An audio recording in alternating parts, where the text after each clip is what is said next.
ഇതിനാണോ daddy എന്നെ ഇത്ര അത്യാവശ്യപ്പെട്ട് വിളിപ്പിച്ചേ എന്ന് ചോദിച്ചാ എന്റെ മോളെ ഒരേ ഡെസ്കിൽ ഇരുന്ന് ഒരേ സ്ലേറ്റിൽ എഴുതി പഠിച്ചവരാ ഞാൻ ഇവന്റെ അച്ഛനും. ഒരു പാത്രത്തിലുണ്ട് ഒരു പായി കിടന്ന് ഉറങ്ങിയത് പറയാൻ മറന്നുപോയി. ഞാൻ പറഞ്ഞു തുടങ്ങിയതല്ലേ ഉള്ളൂ. ഡാഡി കൂടുതലൊന്നും പറയണ്ട. ഇയാൾക്ക് നൽകാൻ ഇവിടെ ഇപ്പൊ പണിയൊന്നുമില്ല. അയ്യോ അങ്ങനെ പറയല്ലേ മോളെ. നീ കരുതുന്ന പോലെ അത്ര നിസാരക്കാരനല്ലിവൻ.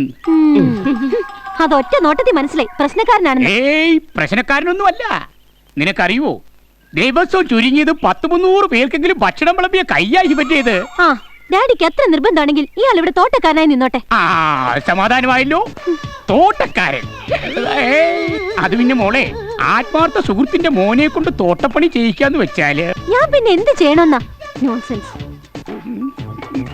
ഈ ആൾക്ക് ടെക്നിക്കലായി വല്ലതും അറിയോ? കൊള്ളാം, ഇവന്റെ കൈ ടെക്നിക്കേ ഉള്ളൂ. അതെനിക്ക് നല്ലവണ്ണം ബോധ്യം വന്നുകൊണ്ടല്ലേ ഇവന് വേണ്ടി ഞാൻ അന്തം വിട്ട് ശുപാർശ ചെയ്യുന്നേ.